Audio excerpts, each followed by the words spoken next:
Welcome to the SveNFL. What is up, y'all? It's Jonathan Rollins. Schif Misora. Two Americans living in Sweden talking about football. That's right. Yeah. Yeah, man. We're here. Week 5 is in the books. And it's time to talk about it, man. This is the Week 5 reaction episode. And I'm glad to be here, man. How you doing? How was your week? I'm good, man. I'm glad to be back. I got back into town on Friday. I've been struggling with the jet lag. Oh, yeah. Smacked me in the face last time. You know, it's funny. Like, I always forget when I go, like, which way it hurts me the most. Oh, back. Always back. And for some reason, I always think like, no, I'm fine going back to Sweden. And then I get back to Sweden and I'm like, no, wait, no, I'm not. I'm not fine. And then I forget every time. But it, yeah, obviously I crashed the fuck out on Friday. Saturday felt kind of normal. I stayed up and watched the Bulldogs beat up on the Auburn, whatever they call themselves, War Eagles, Tigers, Turkey Buzzards. I don't know. Tigers. They can't figure out what their logo is. Sometimes it's a War Eagle. Sometimes it's a tiger. A tiger is a War Eagle. Well, whatever. We call the Georgia. We call them the Turkey Buzzards. Anyway, Sunday is where it got weird for me sleep wise. Oh, I bet. Did you watch the whole third game or whatever? Well, what happened was that I stayed up and I watched the late window like I always do. Or I watched the bourbon slate. And then I was like, okay, I got to go to bed. Lot to do. Been away for a week.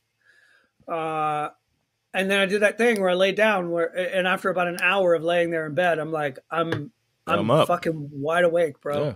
Yeah. And then I was really close to winning my fantasy and I needed Mark Andrews to do something to really lock it down.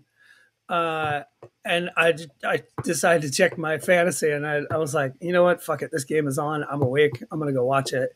And then 5 minutes into sitting on the couch and turning the TV on, Mark Andrews scores a touchdown. So I was like, yeah, let's do this. I'm in. And then I think I watched the first half of that game and then decided to go to bed. Okay.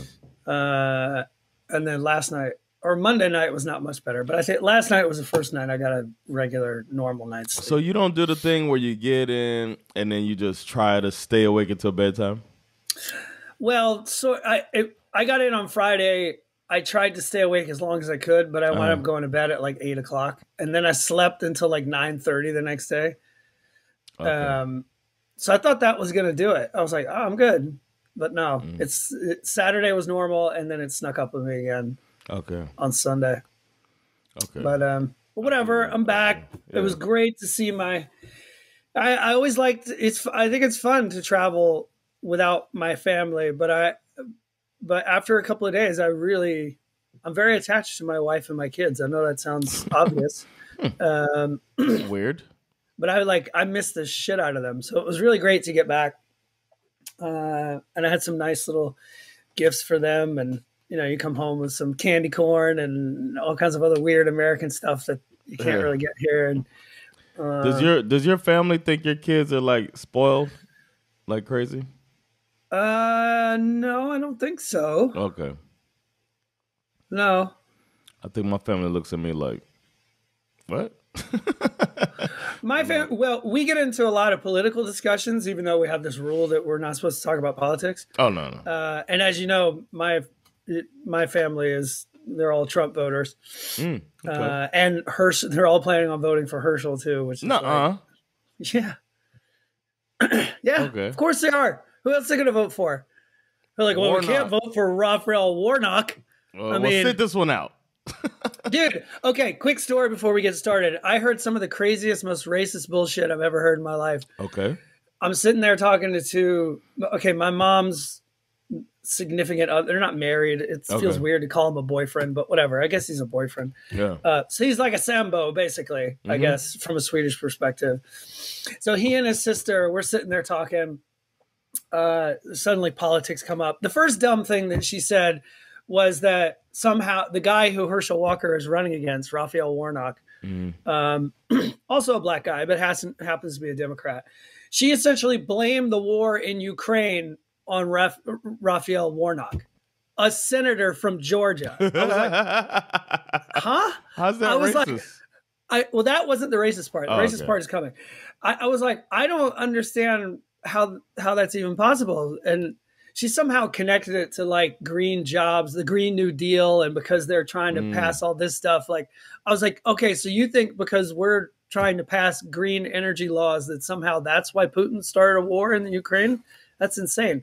But the racist part came because I think I sort of mildly accused her of being racist in the most polite and intelligent way that I could think of. And she tried to sort of clap back. She was like, the guy who's running for mayor of Augusta is a black man, and he's a Republican, and I'm supporting him. I'm donating my time. I'm out there handing out flyers. Like she basically, and then she gave me like a 5-minute rant about his bio and where he came from and how he came from nothing and built himself up. And he's a great man, a family man, and great to his kids and all these kind of things. And how much she was willing to sacrifice for him. Just, even though he's black. And then she says, but I wouldn't marry one because it's against my beliefs. Whoa! I was like, out of nowhere. I didn't know it. Like it was like literally, it was like a complete unforced error, like an own goal, or like like a Russell Wilson, interception where he just threw it straight to the safety. It's like, yeah, why did you say that? Like, you just proved that you were in. And Your mom's also Russell Wilson. And also, what does that even mean? Like, what against your beliefs? Like, I'm sorry, does it say somewhere in the Bible that you're not supposed to, a white person's not supposed to marry a black? Maybe it does. I don't know. It's been a while since I read the Bible. I don't know. It says a lot of crazy shit in the Bible. There's no it says all kinds of crazy shit in the Bible. I don't fucking know. But the fact that she couched it as like, it's against my beliefs, I was like, what the fuck are you talking about? Wow, Mom. I was like, that is some racist bullshit. Wow. And I was like, you realize how racist that is? The thing that you just said just now. And she looks at me like a deer in headlights. Like, I don't get it. What do you mean? How is that? I'm like, okay, you know what? Never mind. Just forget it. Move on. Next topic. And this was during Monday Night Football, too. I was like, can we just watch the game now? I don't want to talk to anybody anymore. It's like... Oh, bro! It reminded me of the conversation that we had. Was it last year or the year before when we did this funny little bit about all you want is an apple. You don't want to bite out of my apple. That whole thing. I kept thinking about that the entire time I was sitting there having this conversation. I was like, these are the people who do not understand that providing equal rights for someone is not, you're not sacrificing anything. They really do feel that way. They feel like as the world becomes more equal, and it's not just with race either, it's also with the gender stuff and the all of that, the gender and the what's the word I'm looking for, but they're all up in arms about the whole transgender rights and all that kind of stuff. So that doesn't affect them at all. It has zero effect on them. It's really funny. And they were running commercials while I was there, political commercials, obviously. And they were criticizing Biden wanting to, relieve student debt. Mm-hmm.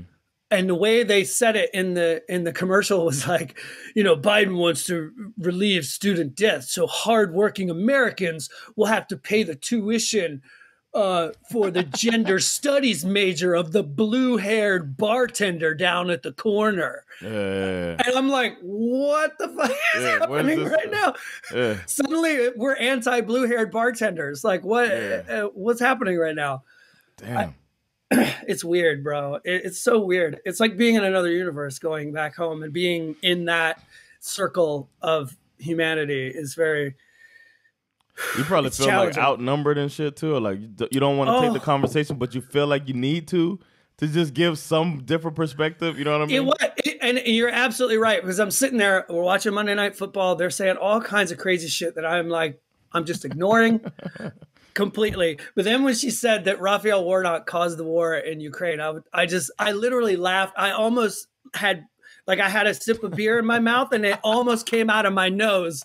Like, it was like I couldn't control it. I was like, that is the dumbest thing I've ever heard. Please explain. Go on. Like, tell me more. Tell me more. I have to hear this explanation. I have to hear how a senator from Georgia somehow triggered a war. A new senator, a brand new senator. He's been a senator for 2 years, and somehow he triggered a war 7,000 miles away between two countries that he has no communication with. Please tell me how that's possible. It's just like, God. Damn. You know what's almost not possible? Tell me. Somebody during Flip 'em and Pick 'em correctly picking two underdogs. Let's go! And I almost got 3. Yeah, you almost got 3. I should have got 3, and we'll get to that later. But oh yeah. We can get to it, man. We can start with the worst game ever in the history of games. The Colts Broncos overtime thriller. Yes, another primetime instant classic. I don't know, Amazon Prime. You know who they have on Amazon Prime next week or this week for Thursday? So they follow up this shitty game, and now they have the Commanders versus the Bears this Thursday. I saw that. It's like, God damn. They should have stuck with division, because with division, at least they know each other. They got a little bit of rivalry. But when they switched off of that, they just start putting shittiest game of the week on there. The greatest tweet that I saw all week, I think it was from RG3. He said, everybody who watched this game should get a free month of Amazon Prime. Yeah, that's right. I was like, RG3, sometimes he's funny, yeah. I was like, that's yeah, I like that. But this was a result that you picked that we needed for our division bet. We needed the Colts to get a victory, and we needed the Jaguars to lose. Get to that later. And the Colts fucking won, man. They beat the Broncos, who I thought you were crazy for making this pick. I was like, there's no way. I really hope you're right. But you were right, man.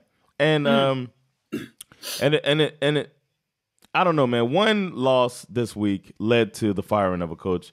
And we'll talk about that later. And not Frank Reich. I'm sorry. Matt Rhule. But I feel like we need to start looking at Nathaniel Hackett and it's about that time. You know what I mean? Right? I've never seen a coach this inept. It's funny because you keep expecting, like, okay, fine. You're waiting for everybody to gel. It's like you're still before this game. Obviously, it's like you're still only 4 games into the season. They're going to get this thing. They're going to get this thing kind of ironed out. I mean, you could say this about both coaches, really. I mean, the Colts won this game, but it's not like they can walk away with their heads held high. I mean, this is the kind of game that, like, if kickers get you wet, then this was the game for you. You know what I mean? Because it's like the punters and the field goal kickers were out here balling. Yeah. It was the only impressive thing in the box scores. But this shit show with Nathaniel Hackett, honestly, what the fuck is he doing? I feel like in a very, very, very different way, he, to me, feels like this year's Urban Meyer. Mm-hmm. Right? Yeah. And by that, I mean the coach who appears to be completely in over his head. In over his head, yeah. More so than Urban Meyer somehow. Urban Meyer just seemed like he came with this arrogance and feeling of supremacy when he came in, but it wasn't like, I don't know what the fuck I'm doing. I don't know if I've ever seen this before. But that's what I mean. He's like Urban Meyer in a completely different fashion. Yeah. But the end result is the same. It's just bad. He's a bad coach. Yeah, he's a bad coach. He just seems like a bad coach. This team is supposed to be a quarterback away from being good. And in this particular game, despite the fact that they lost, the defense showed that is still, in a lot of ways, true. But as we have said over the last couple of weeks, it's really more like you're a quarterback and a coach away from being good at this point, right? Yeah, and who knows, man? Maybe Russell could gel with another coach. So we don't even know if they're also a quarterback away. I refuse to believe that he dropped off that much since. But I don't know. So I know. I agree with you. It's really hard to believe that Russell Wilson is this bad. Right. But then you got but it's hard to believe that a coach could be this bad. And I got an example here I wanted to share with our listeners / viewers because I got a little clip here. I'm gonna play Nathaniel Hackett talking about the decision at the end.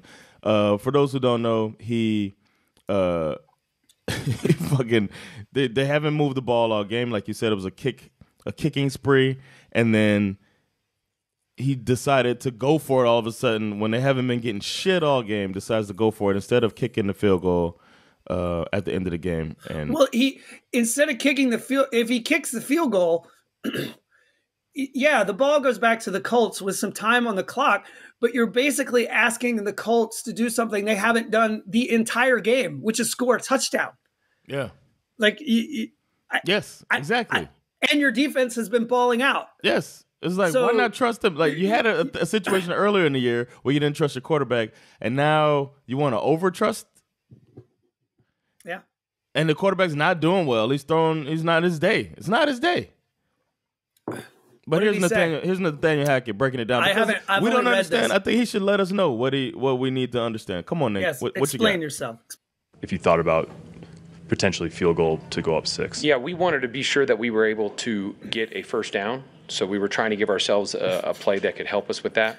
Right. We were been running the ball well there, so we went with a play action pass. Pause that shit. In that situation. Pause that shit for a second. Hold on a second. Okay.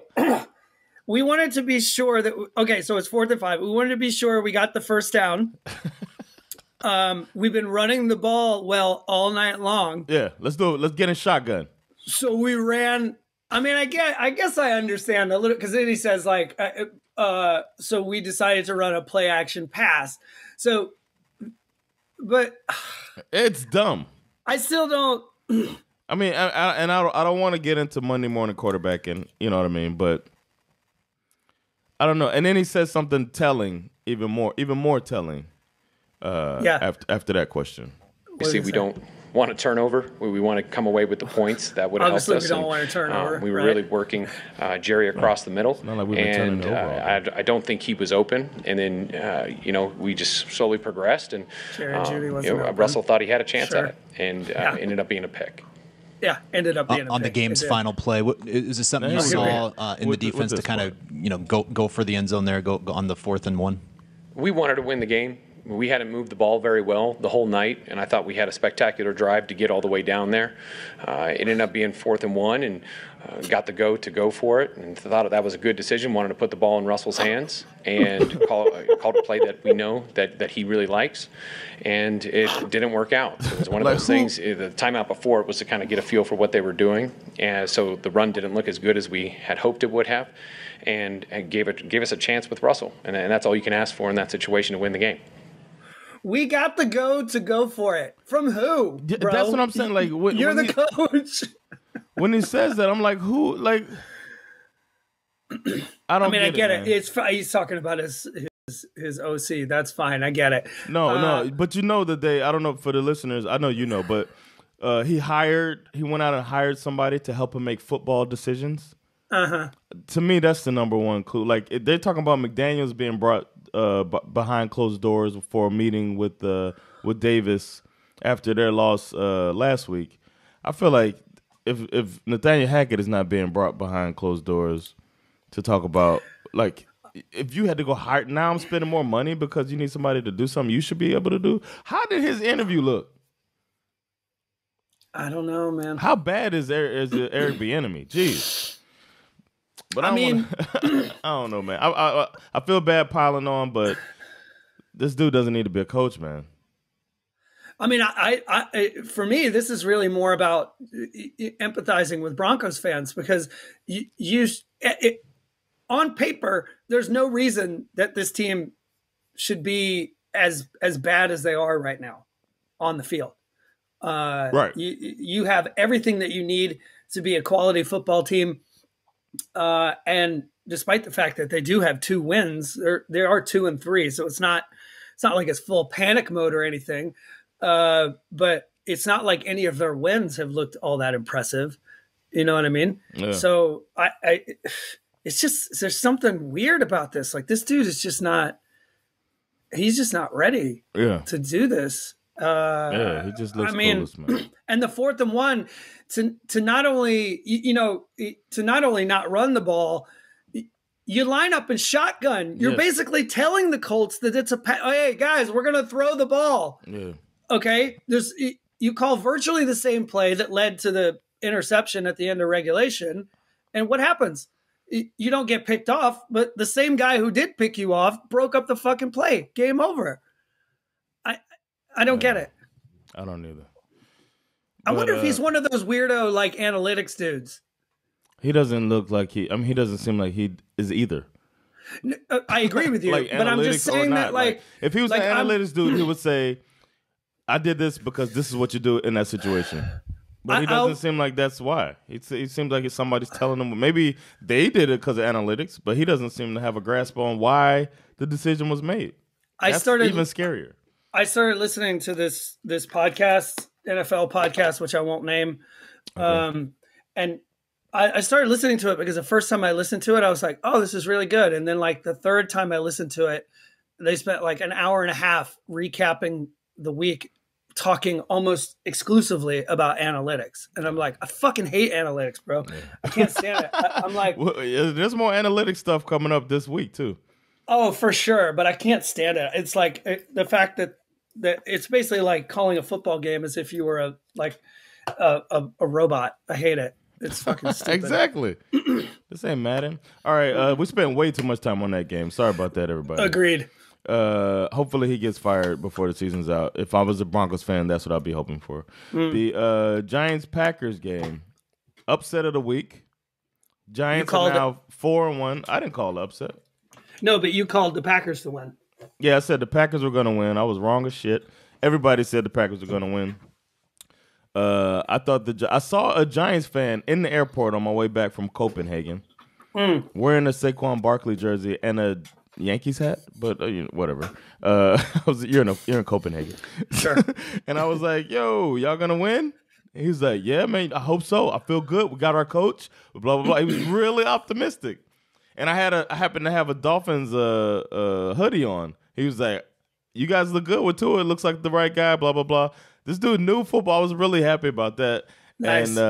And he was so optimistic. And I was like, you're playing a real team. This is going to be, I was like, you've been playing cream puffs. Now you're playing a real team. We'll see what you're made of. And they came out and they did it, man. They beat a real team. I don't know. I think I learned more about the Packers, though, than the Giants. That's a good point. No, it's a good point. But it must be said, though, okay, so I feel like we like to rip on Daniel Jones from time to time, and he deserves it a lot of times. But in this particular game, he has his first 200-yard plus game of the season in a big spot on the world stage, 21 with an injury, 21 for 27, and nearly 40 yards rushing as well. And he's bleeding out of his hand for half of the game, which was like, of course, the old time football fans were, creaming in their pants over that. That's football. That's a man. That's a man. It started off looking like the Packers were just going to stomp them. They were up 14-3 early. Yeah. But I got to say, this is the first time I really sat and watched, because it came on early. So I normally watch Red Zone. So you're sitting there watching this game, you're super focused on it. And I got to say, this fucking Wink Martindale defensive coordinator. Yeah. This dude. Got some Anarumo in him. The Ravens must really miss this guy. Yeah. I was thinking about that. They sacked Rodgers twice, but they completely eliminated the run game. They only had 94 yards rushing for, what is supposed to be one of the best run games in the league. The Giants, offensive game plan look whack as fuck. I think they're in the beginning, their first 6 plays, or first 6 or 7 plays, it was just like, oh, hand it to Saquon, hand it to Saquon, hand it to Saquon, hand it to Saquon. Yeah. Oh, let's switch it up and throw it to Saquon. But once they started to mix it up a little bit, things started to turn around. And I got to say, Rodgers, he did not look himself to me. No. I thought it was very funny. Remember last year they spotted that look-alike? Yeah.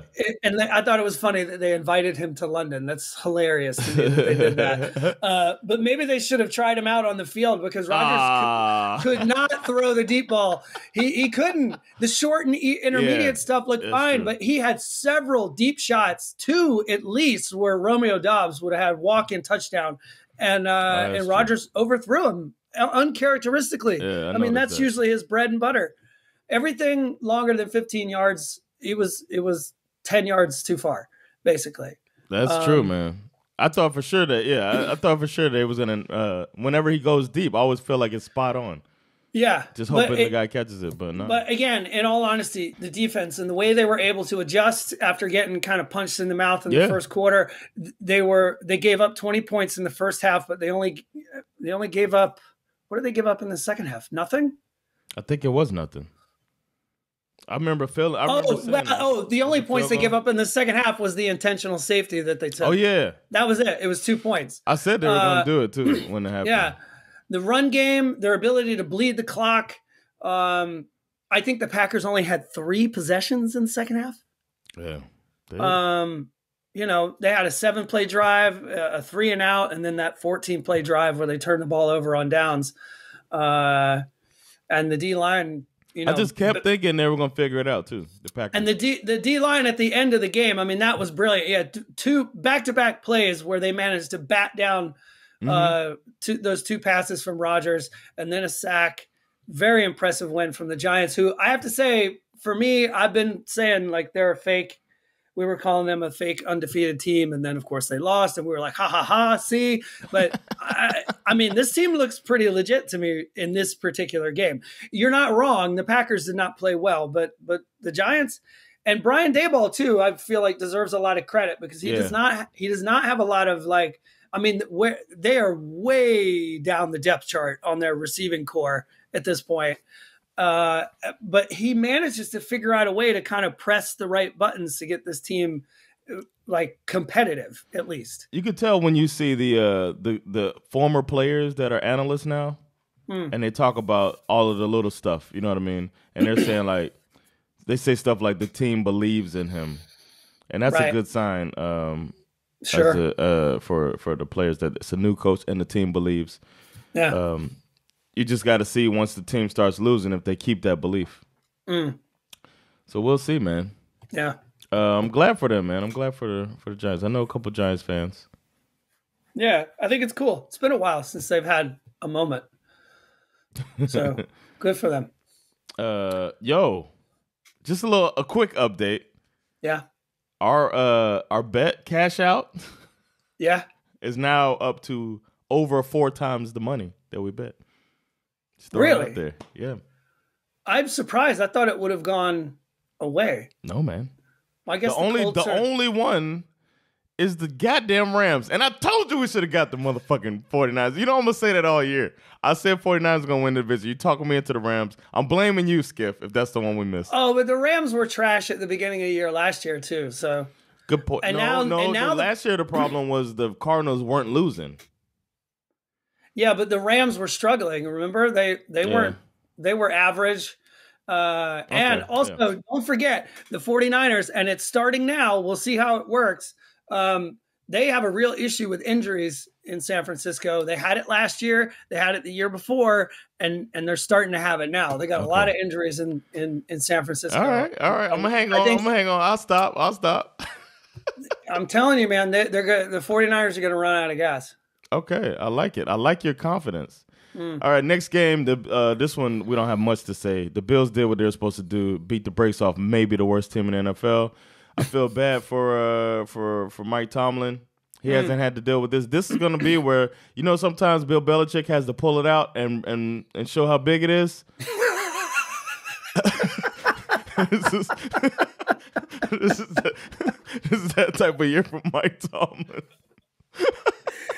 Oh, my God. Because sometimes Belichick gets a year where he's just like, the cards I've been dealt, I've been drafting horribly. Whoop, here it is. I'm the best coach ever. You know what I mean? It's time for Mike Tomlin to show us, man, what you got. Yeah. I mean, This game was over almost immediately. I thought it was hilarious. The Bills, botched the opening kickoff. They're basically starting their first drive of the game from the 2-yard line. Yeah. And then Josh Allen throws a 40-yard pass to Gabe Davis, who does the rest and takes it 98 yards to the house. I mean, it's like, oh, wow. Gabe Davis ate his Wheaties. God damn. And that one-handed grab, his second touchdown, it wasn't like the most acrobatic one-handed catch, but the fact that he caught it with one hand and still had to wrestle it away from the guy who was covering him. Not just the guy, a top 5 safety in the league. Yeah.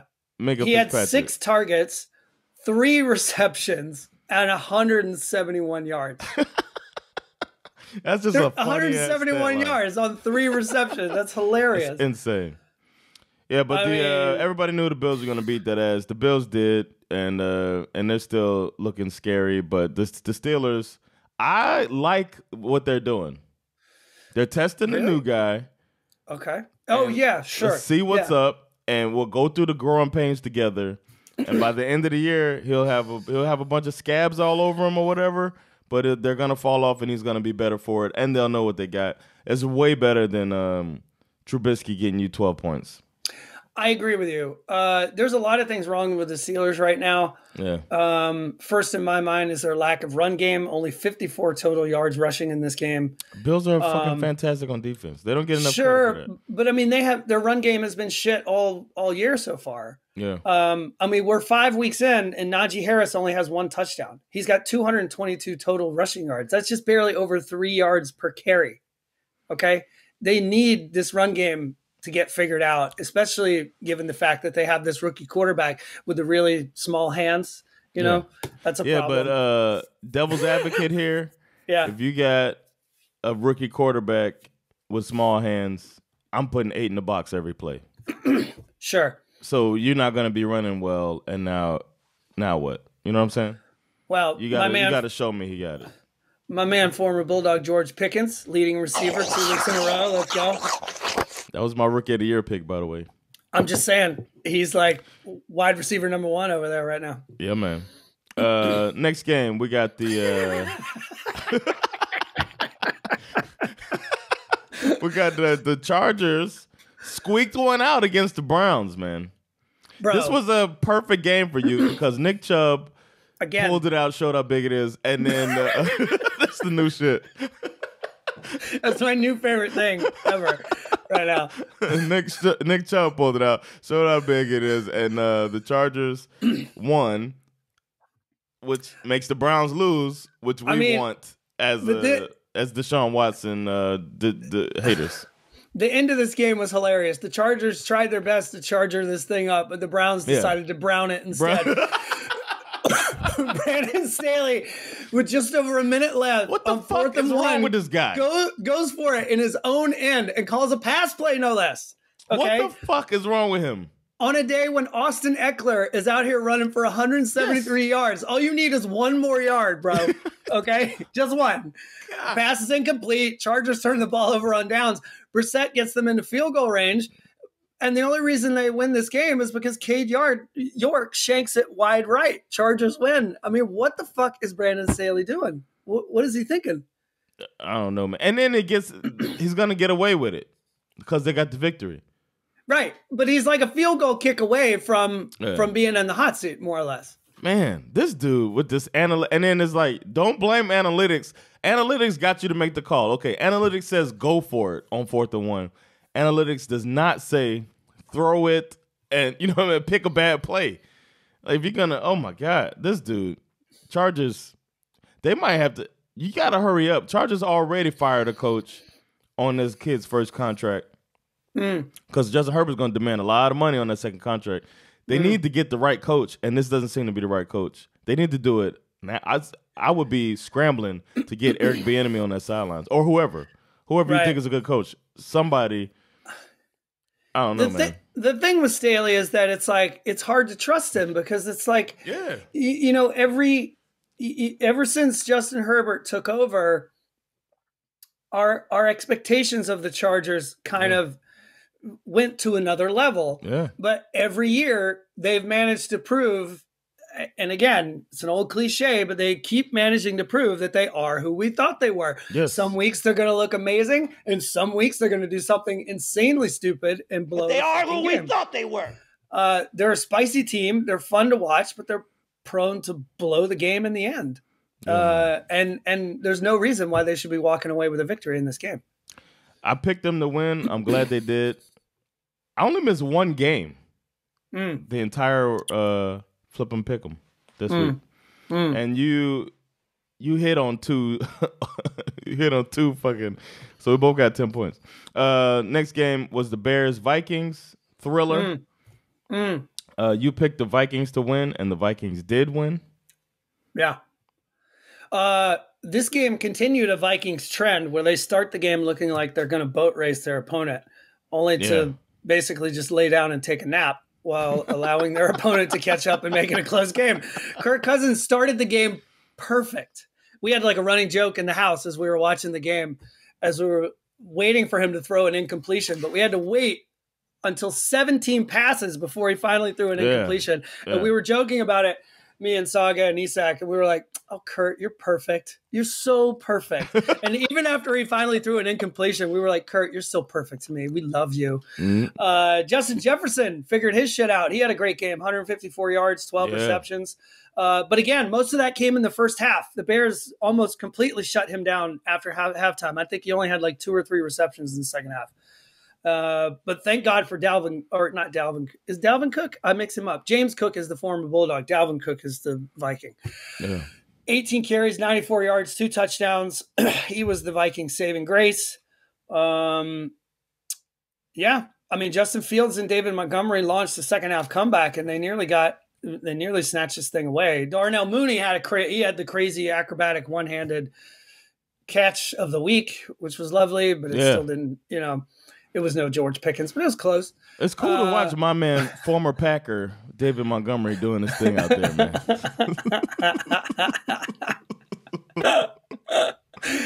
The Vikings only scored 8 points in the second half, and they did so just in time after sacrificing the lead to the Bears with 9 minutes to play. I was like, are they going to lose this fucking game? You like that? You like that? But I tell you what he did like, which was very interesting. And again, this is where it all comes down to coaching for me. Kirk Cousins and O'Connell managed to put together a 17-play, 75-yard, 7-minute drive. It feels like they do. That's their thing, kind of. O'Connell and Cousins are going to put together a long-ass, heartbreaking drive at the end of the game for you if you let them. Yep.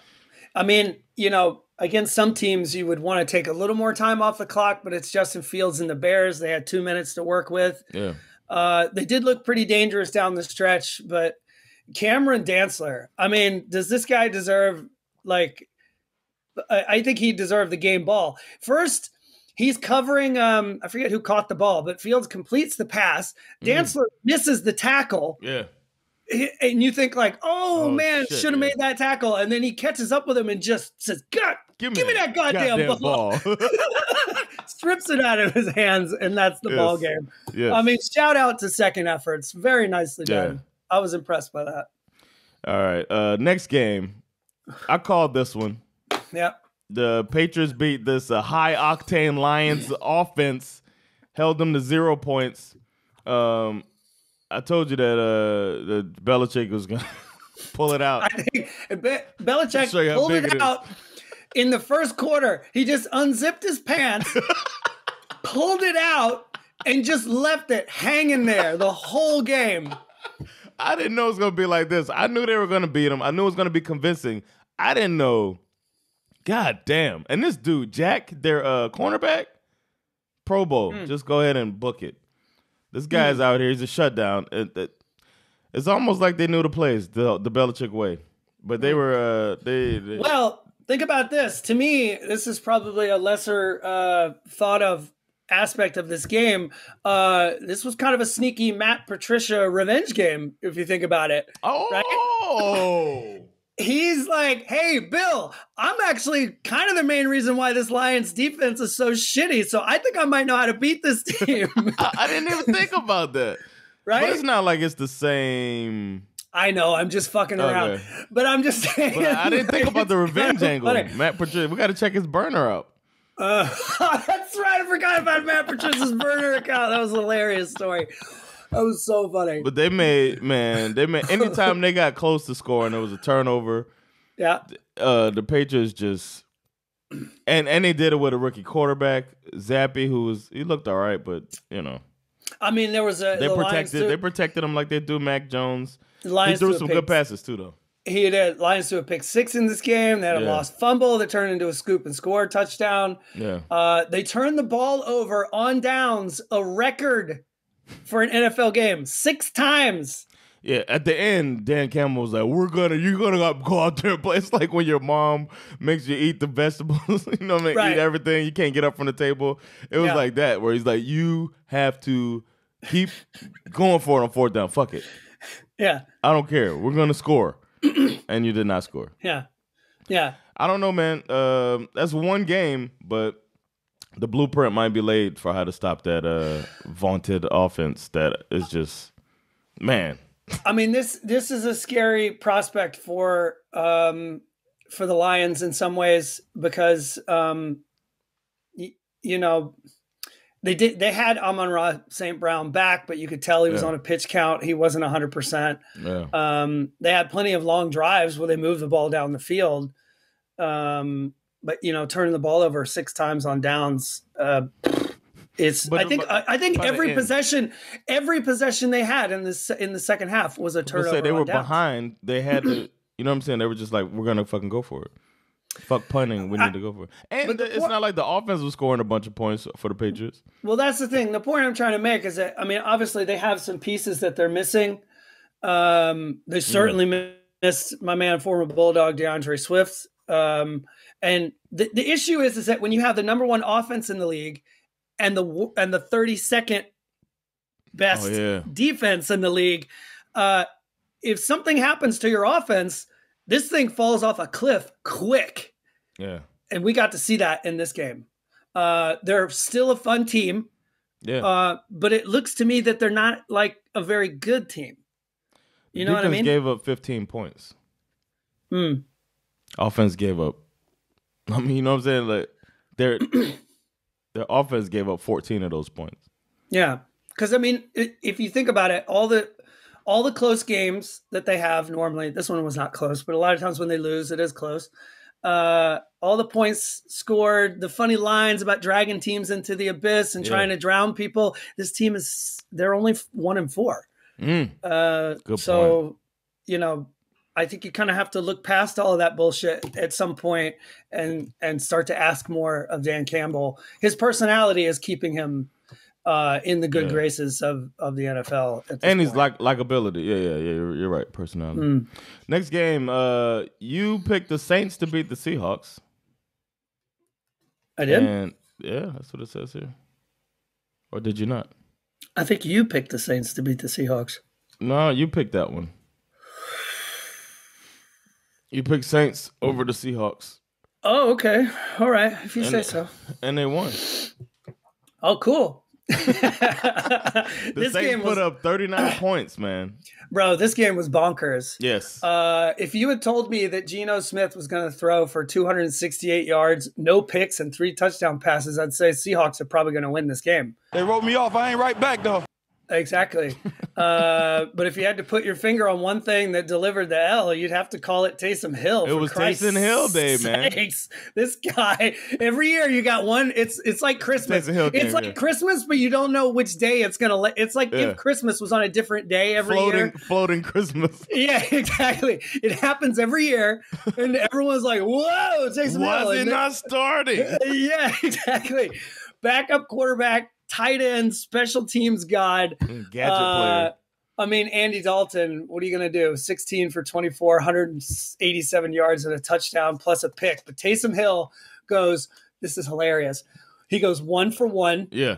22 yards passing. Good pass, though. That was a good pass, that one pass. It was a good pass. 1 touchdown pass, 9 carries for 112 yards rushing and 3 rushing touchdowns. Plus, he picked up a fumble recovery on second team on special teams. Yeah, this dude was everywhere.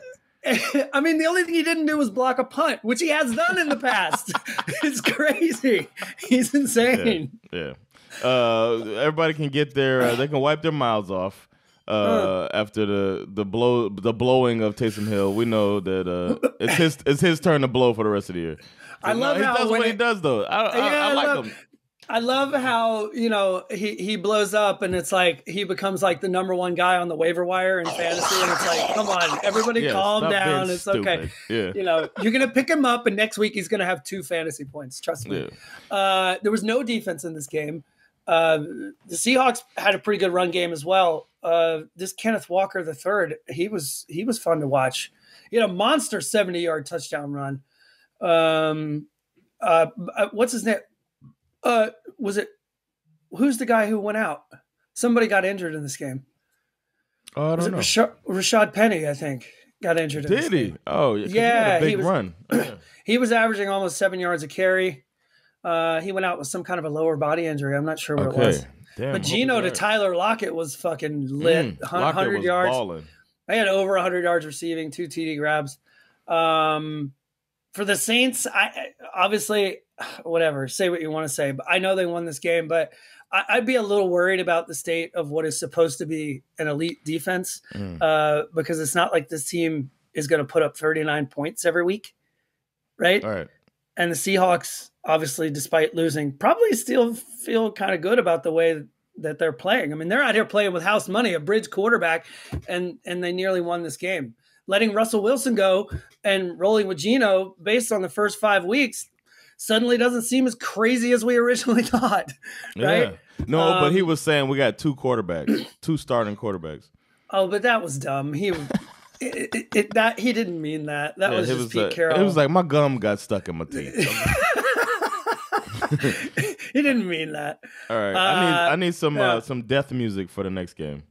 Oh, dun, dun, dun, dun. The only thing, the worst part about being a Dolphins fan is there's a possibility that you lose to the most annoying franchise because you play them twice a year. And Miami lost to the Jets. I picked Miami to win this game. I did not know that on the first play of the game, our now starting quarterback Teddy Bridgewater would throw a dumbass pass that I think it was wrongful that they called it intentional grounding, but whatever. They called intentional grounding in the end zone because the tight end who the ball landed right next to was engaged in a block. So they're saying he wasn't a receiver. I don't know. I thought an eligible receiver. I thought an eligible receiver is an eligible receiver, but whatever. Sure. So anyway, they call that, and then it becomes a safety. So his one contribution to the game is a safety, right. And on that play, he fell down. They thought he hit his head. And because they thought he hit his head, the new concussion protocol, which is because of Miami's starting quarterback, says that he can't come back in the game. So now the third-string quarterback, Skylar Thompson, who lit up the preseason, got to see what it's like to play against a real defense. And Miami got fucking mollywopped 40-17 without either one of their 2 cornerbacks either. So there was no way they were going to win this game. So instead of talking about this game, which in my opinion is a bit of an anomaly, I will say this: the rookies for the Jets balled out. Yes, they have. We said they might have won the draft. Breece Hall played great. Sauce Gardner got his first interception of the year. 6. So great job by them. Obviously, they put up a 40-burger on the Dolphins. Yeah. Hooray, hooray. But let's talk, instead of talking about the game, sorry, Jets fans. This congrats, Jets fans. Yeah, congrats. But I think the important part is to talk about this new concussion protocol because this is something that's going to probably affect the rest of the season. Yeah. They announced in a joint statement, the NFL and the Players Association on Saturday, with regard to, what happened in the Tua situation. Their statement was, quote, "The step-by-step process outlined in the concussion protocol was followed. The outcome in this case was not what was intended." This to me was kind of a weird, hilarious statement that in some ways reminded me of like when Reagan got caught with his hand in the cookie jar during the Iran-Contra scandal. Mm-hmm. He had this really funny, like verbal judo bullshit statement where he was like, I deny anything ever happened, and my heart and my best intention says that's true, even though the facts are telling me that it's not. It's just like, I'm sorry, what? It's known knowns and known unknowns, but then you got to watch out for the unknown knowns and the unknown unknowns. Oh, bro. If we ever get a chance to go see the Earl Morris documentary about Donald Rumsfeld, it's one of the most brilliant, fucked up movies I've ever seen. All right. Anyway, the statement went on to say that based on the advice of the parties' respective medical experts, the protocols will be modified to enhance the safety of the players. Specifically, the term ataxia has been added to the mandatory no-go symptoms. Ataxia is defined as abnormality of balance, stability, motor coordination, and or dysfunctional speech caused by a neurological issue. In other words, if a player is diagnosed with ataxia by any club or neutral physician involved in the application, or anybody on Twitter, no, it doesn't say that, of concussion protocol, he will be prohibited from returning to the game. Yeah. So now it's basically like, we'll see. We'll see if they're able to, again, we're not at the next game yet, but when we get there, we're going to have a conversation about consistency. We're really going to get to see throughout the rest of the year how they're going to deal with this. I have a feeling it's not going to go well. I have a feeling you'll see it during the regular season, but then when it comes playoffs, it's like, it disappears. Here's what needs to happen. The NFL and the NFLPA needs to say, concussions are a part of our game. We'll do our best to protect the players, but stuff like what happened to Tua can't happen because there's no perfect protocol that anybody's going to be happy with. If we say as soon as we think you have a concussion, you're not going to play for 3 weeks, people are not going to be happy about it because the player's going to be sitting there saying, I'm good. And doctors will be saying, he's good. And then we'll be saying the rules are fucked up. But then if we say, like in Tua's case, he passes all of the protocol we have, then you see him laying on the ground going through spasms, and you're like, you're wrong. No, this is a part of the game. This can happen in this gladiator sport that we have.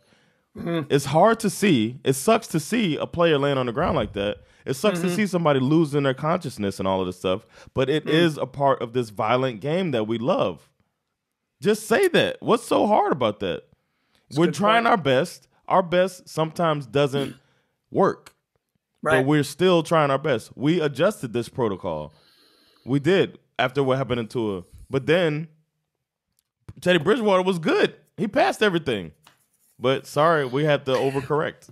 My main concern here is that we've seen it time and time again, and I understand they have the best of intentions in their effort to change the protocol as quickly as possible. But historically speaking, the NFL, when they move quickly, they very oftentimes fuck it up even worse.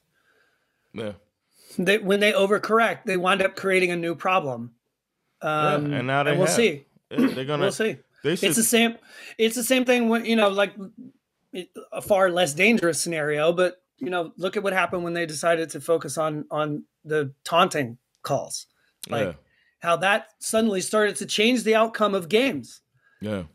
For trash talking, which is like way less like what? Who cares? You know what I mean? Yeah.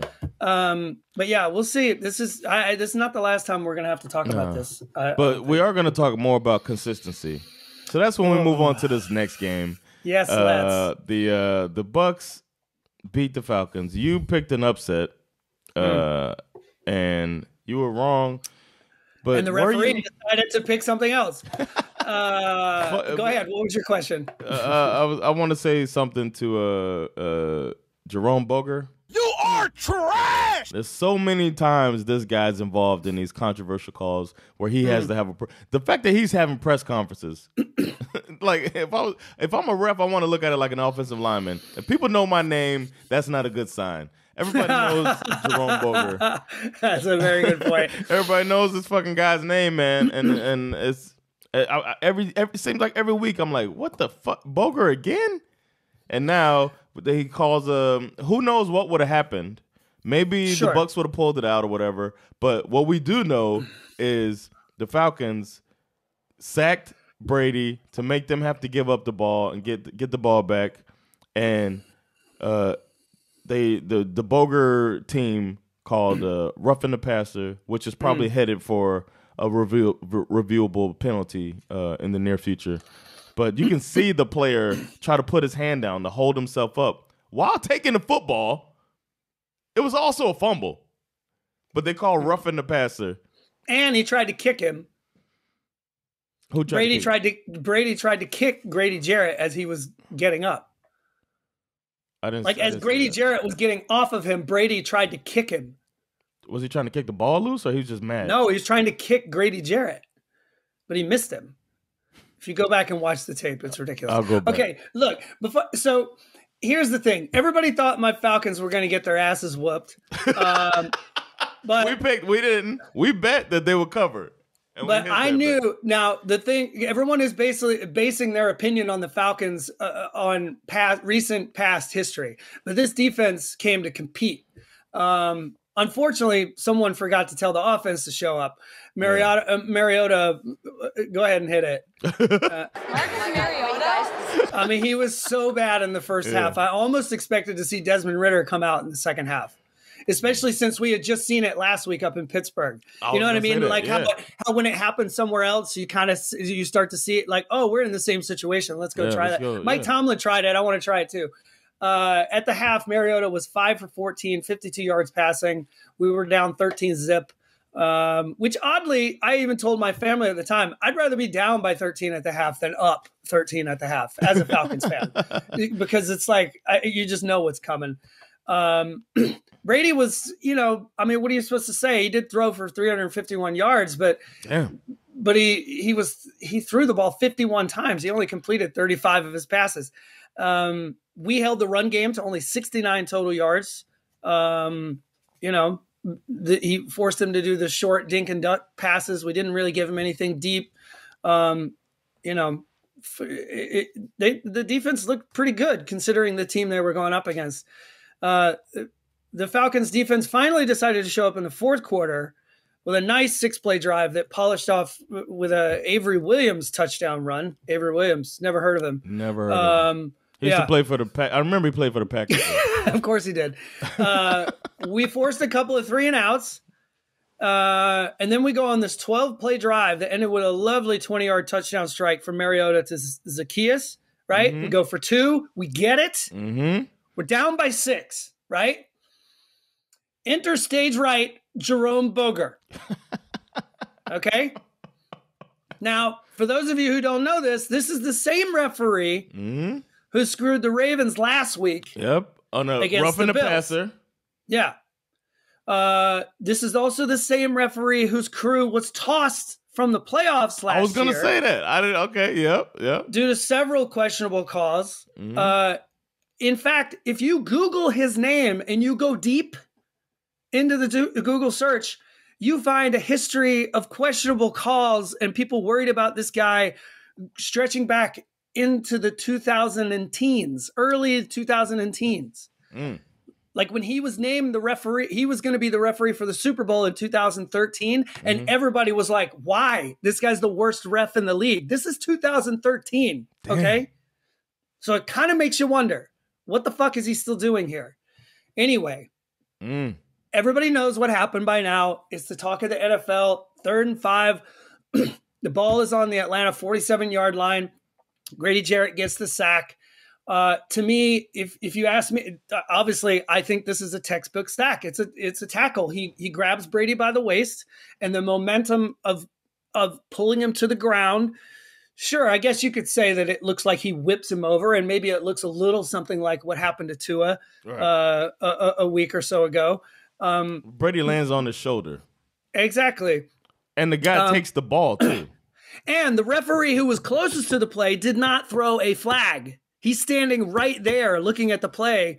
And then, of course, Brady, this motherfucker, he shall receive. In the post-game press conference, they ask him about it. He's like, hey, I don't throw the flags. And it's like, no, you do not throw the flags. But you know what you do?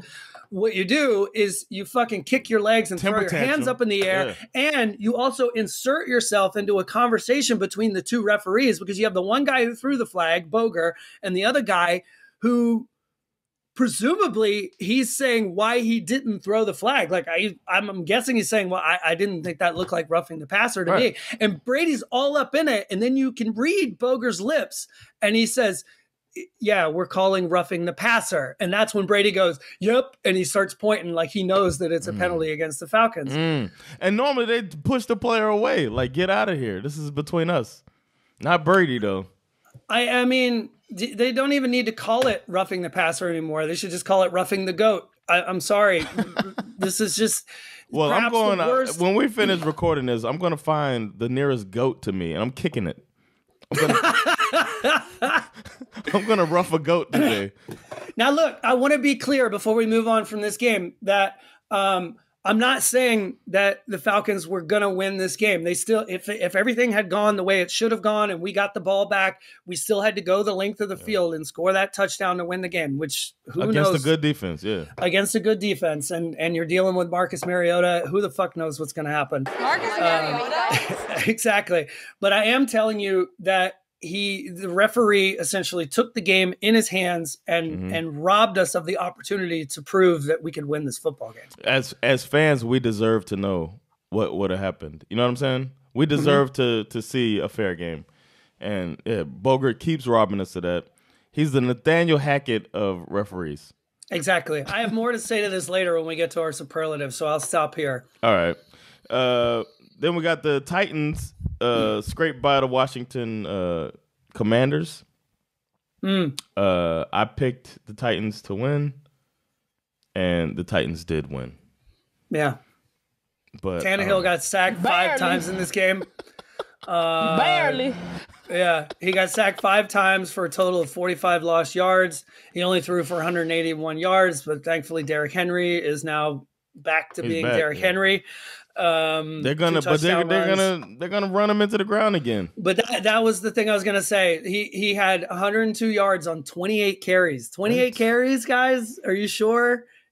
This is how you broke him last year. Yeah. The Titans D also did a number on the Commanders' run game, allowing only 43 total rushing yards. So that has to be said. Really great to see Brian Robinson, the rookie, make his debut back after being shot in the knee in an attempted carjacking.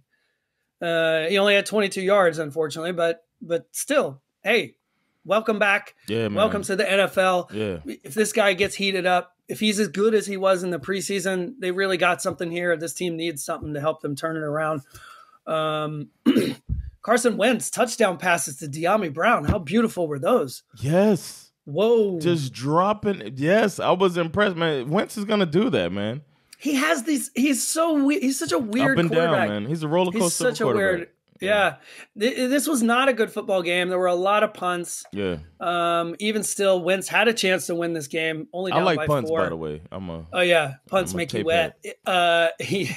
Punts. Wentz. He had a chance to win this game. Down by 4. He takes command, as he said he was going to do.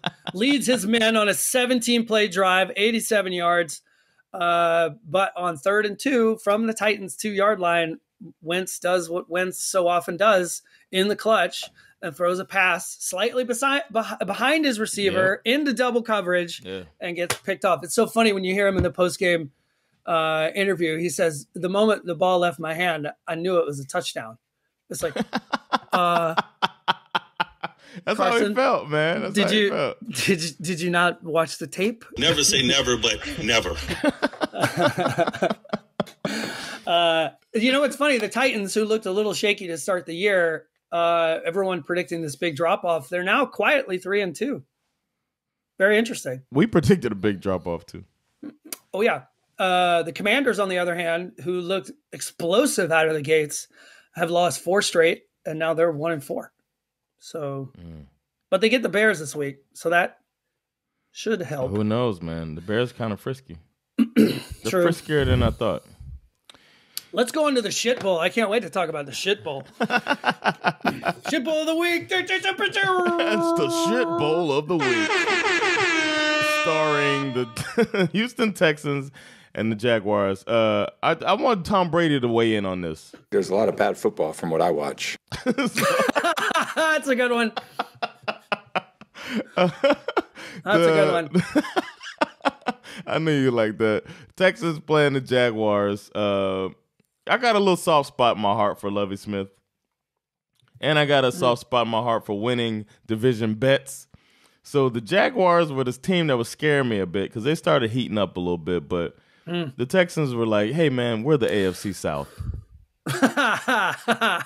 Where any team can lose. Any given Sunday, you can lose a game because we're in the AFC South.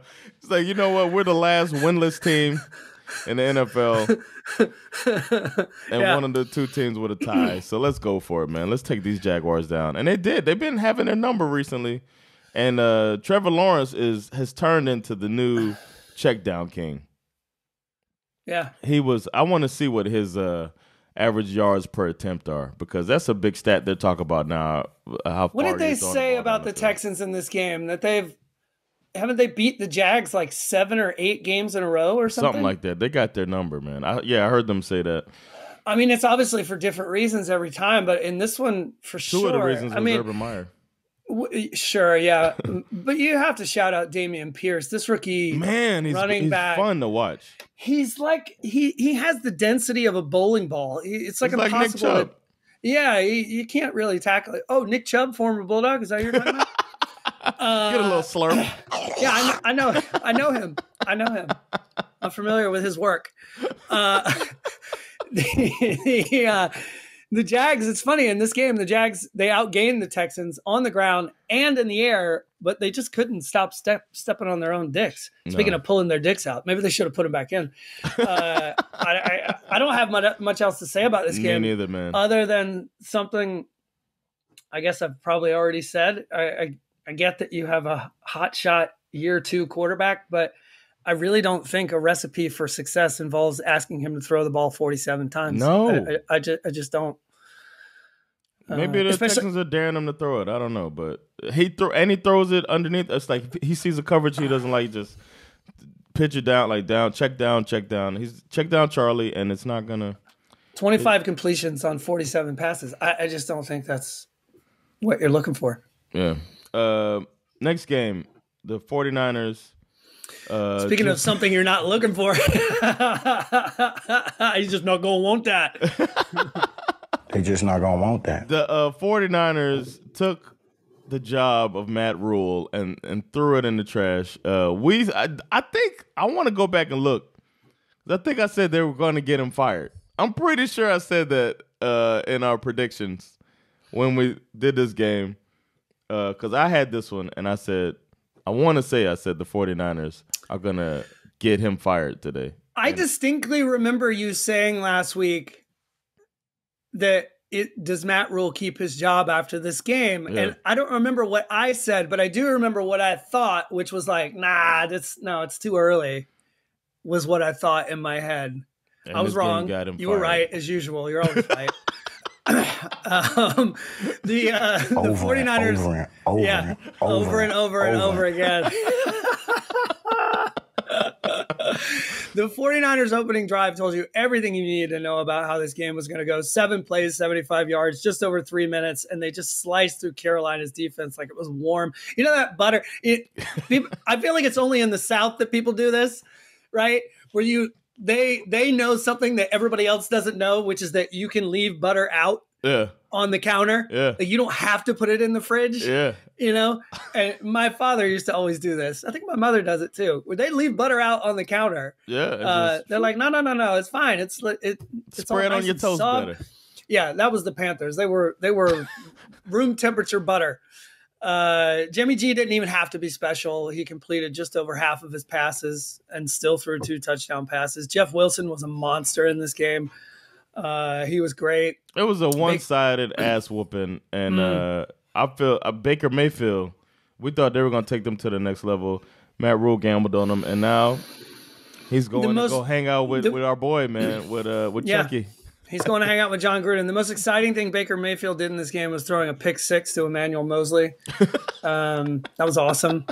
Well, at least I gave you a highlight. Yeah, and he also leaves this game in a boot. He's injured. So next week you're going to see PJ Walker. I don't know how long Baker's going to be out for. I heard 3 weeks. I heard 6 weeks. They're not putting him on IR, so I don't know what That was the last thing I heard. So obviously Matt Rhule ended the 2-man race with Nathaniel Hackett to figure out who was going to be the first coach fired. After 2 seasons and 5 weeks, he goes 11-27. Not good. Yeah. Okay. He should have been gone at the end of the year last year. We said this shit, man. Yeah. Well, of course, acquiring Baker Mayfield gave him the chance to see. But obviously the leash was a lot shorter than we imagined. They also fired 2 coordinators who had been there for a long time.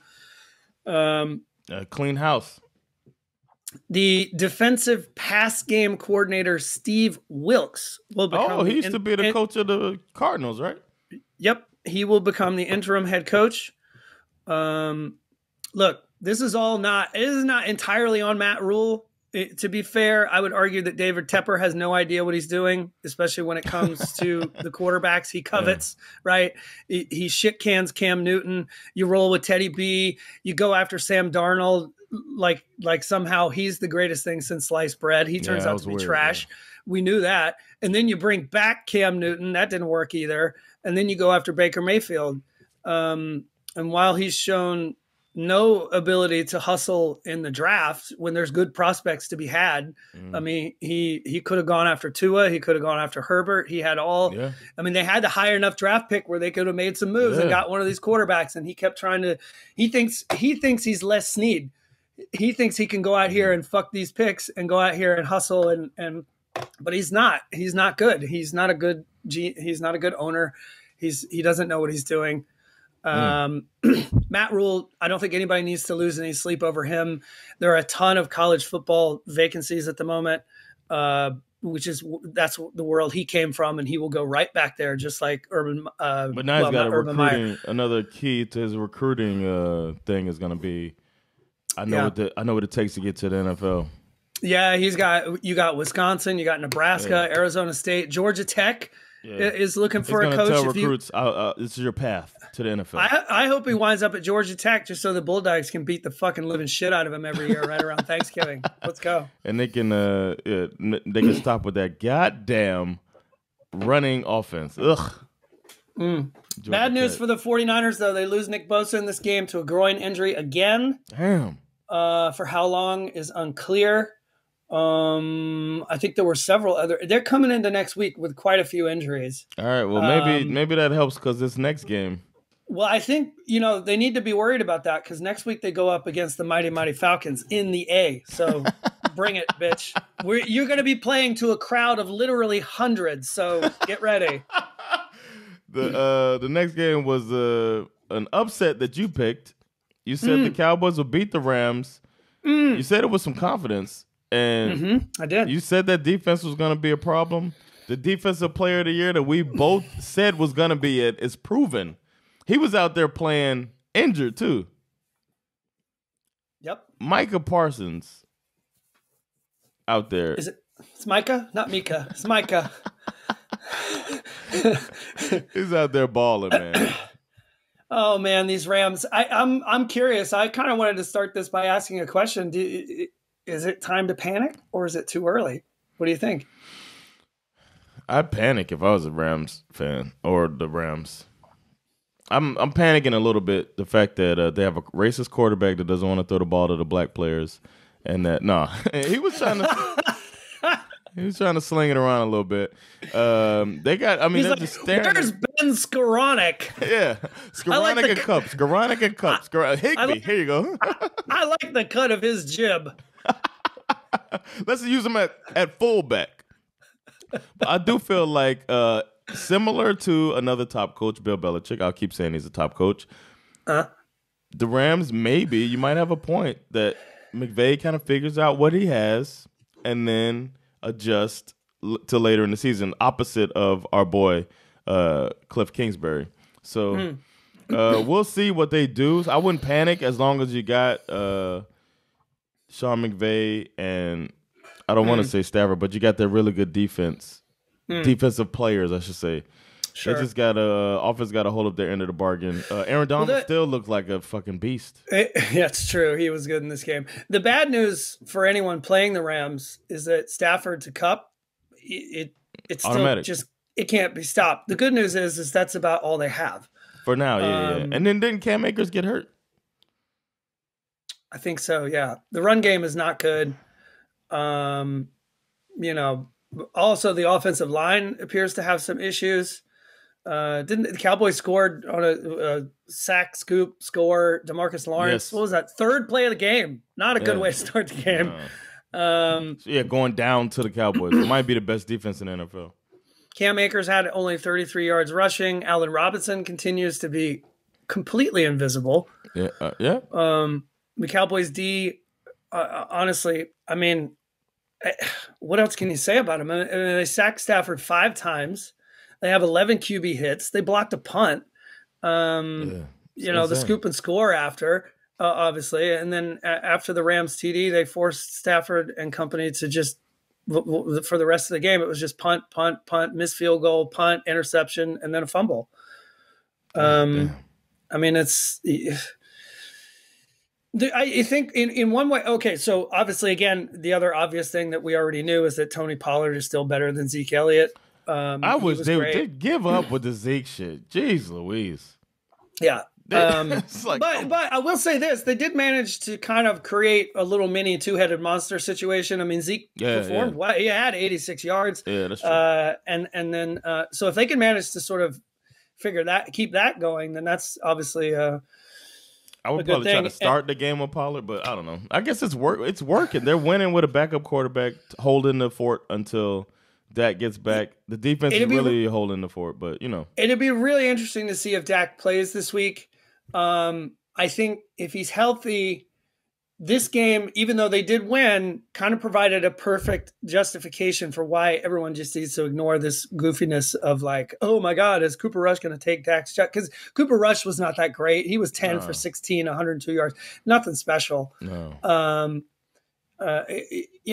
He wasn't great. So that's a good situation for them. It's like, okay, great. Thank you, Cooper Rush. You did better than we expected. Time for Dak to take over. They got a huge game next week, Monday Night Football against the undefeated Eagles. I mean, that is like sneaky, like could be one of the best games of the year. Certainly one of the more important games of the year. Next week has got some burners on it, boy. Yeah, it does. Next week might have the AFC and NFC championship games. Mm-hmm. Then we got speaking of the Eagles played the Cardinals. I picked the Eagles to win because I'm just picking against the Cardinals every week. I don't know what else to say. It's Cliff Kingsbury is Cliff Kingsbury. It's a safe bet. And it was close. Kyler Murray keeps saving Cliff Kingsbury's job. He makes these bad calls all game, and then he just leaves it up to Kyler, who kind of makes it a competitive. And then that's what I saw in this game. The Eagles ran out ahead, as they've been doing all season. It seems like they run out ahead, and then they let you back in the game to keep it interesting. They got to get the Cardinals defense kind of quietly began to take hold of this game after they went down 14-0. I think the Eagles only had 2 second half field goals. That's the only points they had in the second half. Yeah, they got bored, man. Cardinals lost James Conner in this game to an injury, but Benjamin stepped up, played pretty well. Hollywood Brown seems to be working out well in Arizona. Yes. In the end, okay, this is funny. This game came down to a very bizarre sequence in the end, where it's 2nd and 10, 36 seconds left. Kyler takes off. He slides just before the first down marker, even though he had at least 2 or 3 more yards. He could have safely slid and gotten the first down. They have no timeouts. So instead of running a play, Kyler spikes the ball on 3rd and 1, stops the clock at 22, which means it forces 4th down. You got to kick the ball. You can't run another play. Out trots Matt Amendola for a 43-yard game-tying field goal attempt. Yeah. And I'm going to tell you something. I knew he was going to miss it. Me too, bro. I knew it way before they started showing that montage of him missing kicks in warm-ups. Yeah. But I'll tell you why I knew it. Matt Amendola last year played for the Jets. Okay. Now, for those of you who listen to the podcast, for those of you new listeners who are just with us for this season, I was in London for the Falcons-Jets game. I nearly got hit in the head by Matt Amendola as he missed wide right in warm-ups. And And then we had this little moment where he asked for the ball back, and I made a show of it and threw a deep pass to him, and the whole crowd at Tottenham Stadium cheered and thought it was very funny. Yeah. And in the game, when he had a chance to kick a field goal from a very similar spot, I said to both of my kids, it's going wide right. It's going wide right. And sure enough, it went wide right. And I knew it immediately. And then they started showing that montage of like, miss, shanks it wide right. So, of course, what does he do? Wide right, game over. You lose. This guy, you gotta, I don't understand why you got my man, former Bulldog, Rodrigo Blankenship out here, who gets cut by the Colts for some reason. He's available. Go get him. This guy was money. Have the Colts lost since cutting him? That's the question. That's the key. That's the key difference. No, I'm just kidding. He was holding them back. Either way, the Eagles escape with a victory to remain unbeaten, 5-0. The Cardinals showed that they could, but the Cardinals, I think, kind of showed us that the Eagles can get got. Yeah. In a way, which makes this Eagles-Cowboys game next week even more juicy. Yeah. I think they'll finally lose. I think the Cowboys are going to beat them. I think so, too. Sucks I got for our bet. We should cash out this bet right now, man. but if they don't lose, yeah, man, then yeah, that's what gambling's all about. I know, right? But the next game, another coach that I bet against every week is I pick against every week is your boys, your Bengals. You got a soft spot for them, I know, but I knew the Ravens were going to beat them. You picked the Bengals to beat the Ravens, and no. So the thing that I wanted to tell you, about Zach Taylor, it's official. Even Saga, who is very critical of you last year for talking shit about her coach. Yeah. Last night, she says to me, I think I'm on the Whack Taylor Express.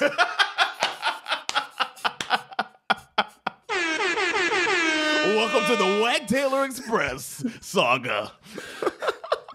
You don't need a ticket, but you definitely need a seatbelt because it's going to be a bumpy ride. This dude's trash, man. I was just watching. I'm just like, he looks. You know what? Nathaniel Hackett makes everybody look a little smarter, but Whack Taylor is. I don't know, man. I'm not a believer. Look, I kind of want. We can blow through this game pretty quickly because what happened was that the Ravens got up quick, and then the Bengals tied, and then it was a little back and forth, and both teams kind of looked good at certain parts of the game and bad at other parts of the game. And it comes down obviously to the final kick. I mean, the craziest thing about this, and this is obviously kind of a nerdy next gen stats thing. But the fact that Justin Tucker, the game winning field goal, somebody did the math on how perfect that kick was. Oh yeah. Right. Yes. And they determined, you see this all over Twitter this week. They determined that even if the uprights were only a half a yard wide, that kick still would have been good. Insane. Like, and when that's how perfect that's what I used to try to do on Madden, try to split the uprights perfectly, and he fucking did it from 47 yards away. But didn't the Bengals go for some fourth down? Like, what was it he did? I can't remember, man. There was a fourth down. I was like, this is the one that's going to lose the game. Mm-hmm. I can't remember, though. For me, it's like Zach Taylor is definitely the story of this game, and he definitely is back to being Whack Taylor. Yeah. Burrow, after this game, told the media that it's going to continue to be difficult for this team, for the Bengals, if teams continue to play them like this, because when he looks up after the snap, there's nobody open downfield. Damn, I wouldn't have said that shit. To me, this is very similar in a very different way, but remember when Lamar Jackson said last year, when we get up to the line, it's almost like the defense already knows what play we're going to run. Yeah. And I think that's where we're at with the Bengals, right? And this is always a difficult thing when you become the team to beat. Mm-hmm. People start scheming against whatever you're best at, and then you have to show that you're a good enough coach to adjust and overcome that. Or do like the Chiefs and get rid of that player everybody knows is you know what I mean? Make you fucking change it. And to me, if you look at some of the other teams, it sort of helps to prove the point that I'm trying to make. You look at the Rams. They have a lot of issues, but getting Cooper Kupp open ain't one of them. Devontae Adams, double-teamed every play, but Derek Carr still finds him. Tyreek Hill, sometimes triple-teamed. The guy's near the top of the league in reception yards. Justin Jefferson, Stephon Diggs. Everyone knows that who the team's best receiver is, and everybody knows that they're going to draw double coverage. Yeah. Getting them open is partly obviously on the receiver, but when it's not working, you have to start looking in the direction of the coaching staff that calls the plays. Travis Kelce, such a great example. This is the game we're getting ready to talk about in a minute. Yeah. You get down into the red zone. Is anyone confused about where the ball is headed? Nope. And yet the guy still catches 4 touchdown passes. Because they do stuff like put him under the center or divert with him and keep you off your game. But it's all smoke and mirrors. Yeah. It's all smoke and mirrors. And I don't think Wack Taylor has the ability. He's not capable, man. You know what he did? He called like the first 4 plays to Chase.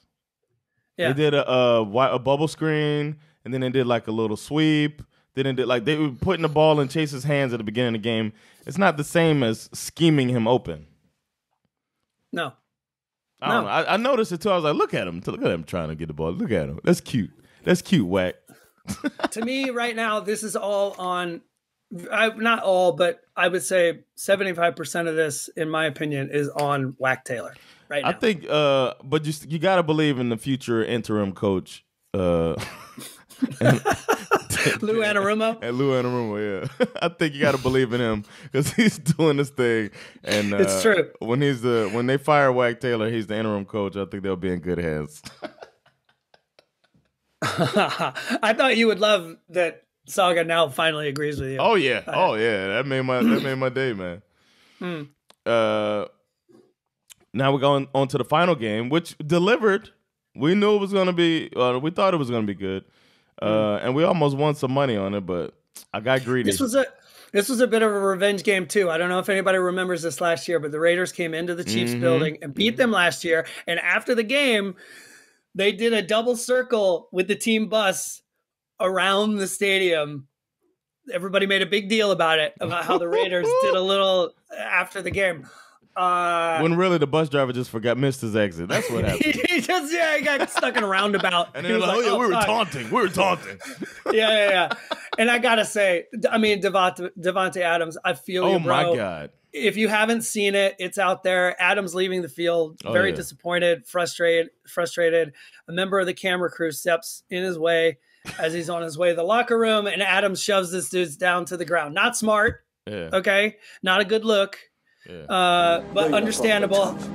Yeah, it's very understandable how frustrated it must be to play against these Kansas City Chiefs. I mean, look at it. Carr goes 19 for 30, 241 yards, 2 touchdowns, no picks.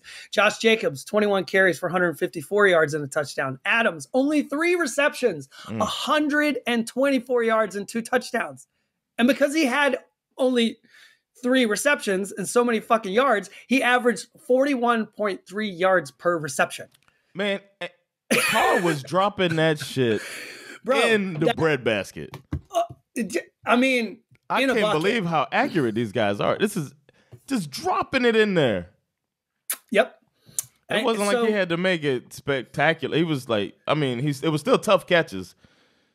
Man, it's like you can't even blame the corner. It was just a perfect pass, perfect catches every time. And I knew Carr was going to get hot. We made a bet that he was going to throw for more than over on touchdowns. But they brought it all the way to the wire, and the Chiefs pulled away. And Chiefs did what they do, man. God, I mean, Mahomes just like flipped the switch, as he does. And interestingly enough, as he's told us from the beginning of the year, it's a different guy every week, right? Yeah. So MVS was their leading receiver, Marcus Valdez-Scantling. Yeah. Next week, he'll probably have 2 receptions for 12 yards. Yeah. You know what I mean? Andy Reid, what do you? You never know who I'm going to throw the ball to. You just gotta play football. To me, Andy Reid is the opposite of Zach Taylor. Yes. Right? Yes. You can see they're mad scientists over there, man. Reid, I bet you they sit there, because remember, Bieniemy didn't used to be as big as he is.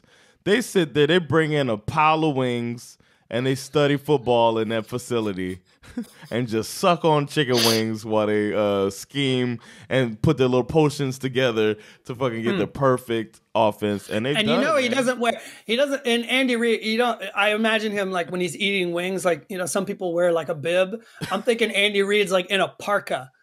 You know what I mean? Like, it's like a full poncho parka. He's just wrapped in plastic.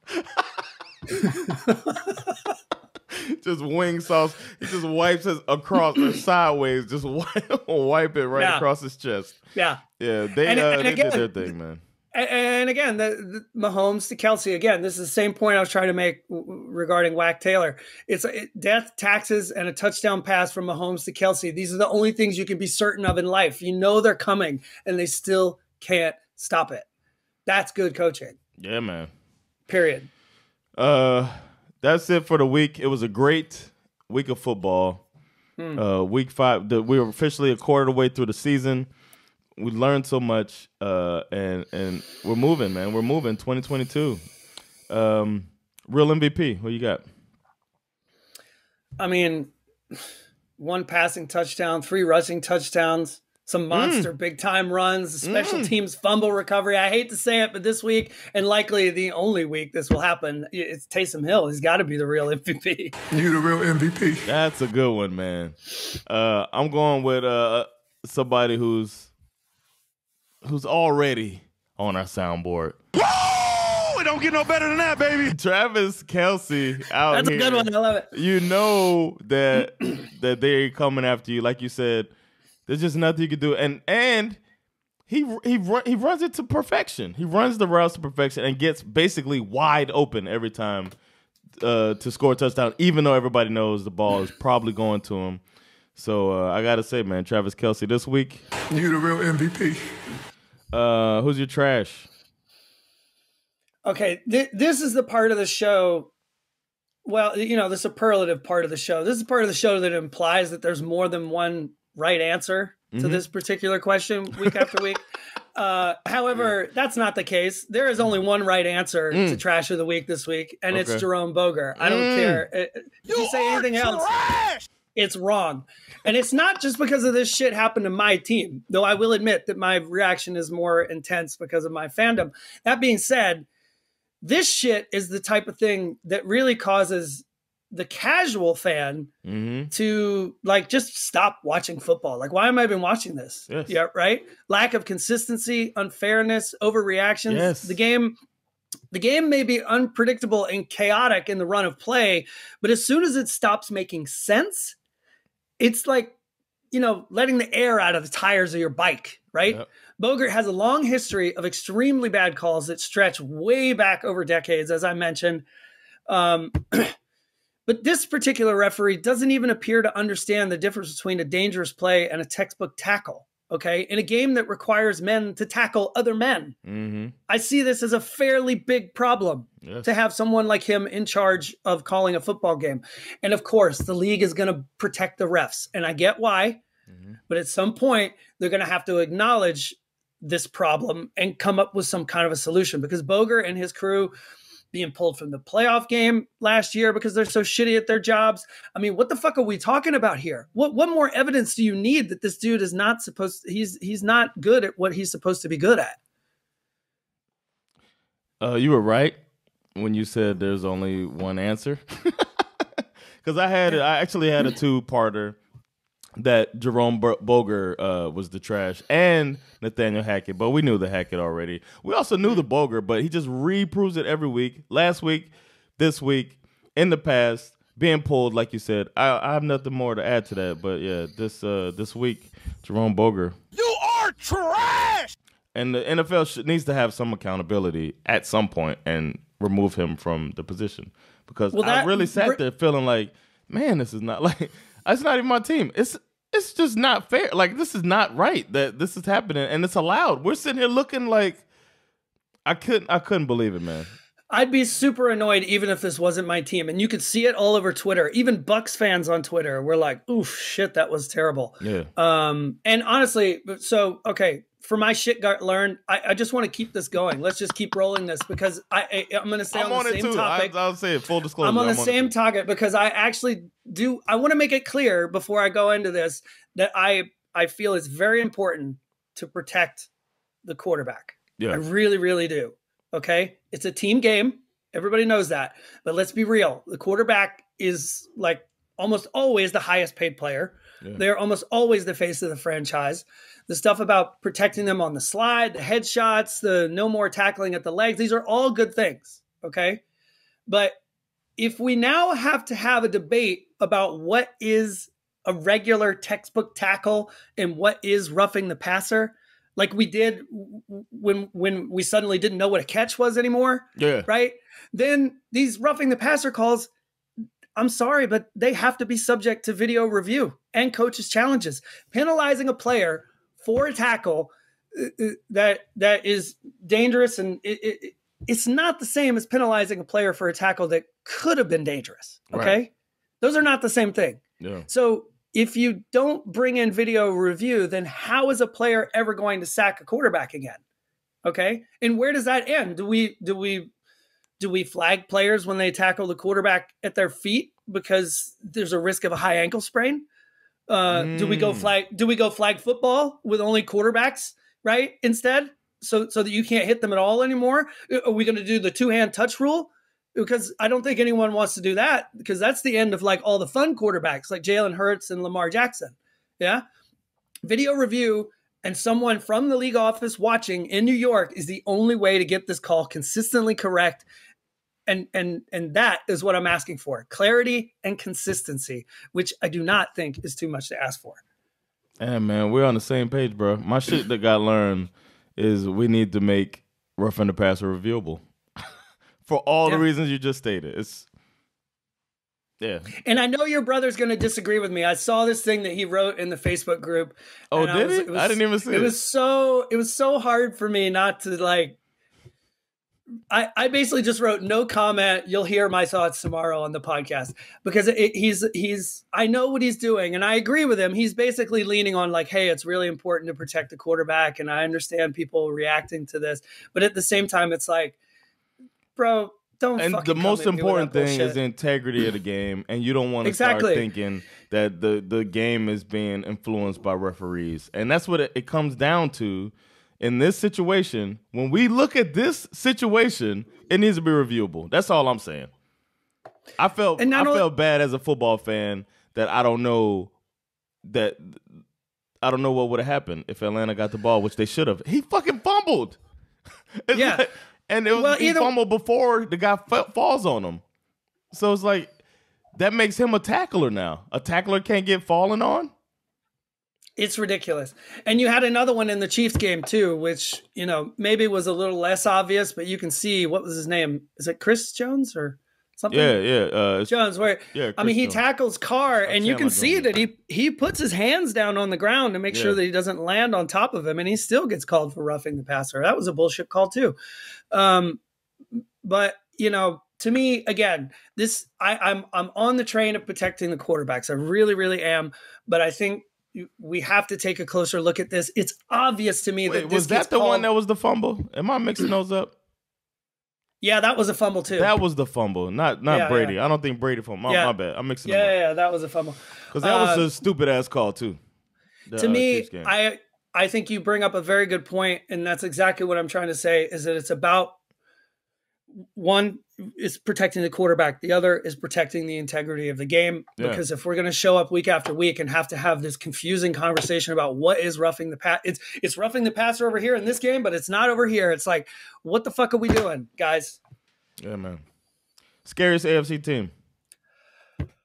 Well, I mean, the Eagles are still undefeated, but I feel like AFC, the Cardinals. AFC. Oh, we're in the AFC. Sorry, I'm sticking with the Chiefs.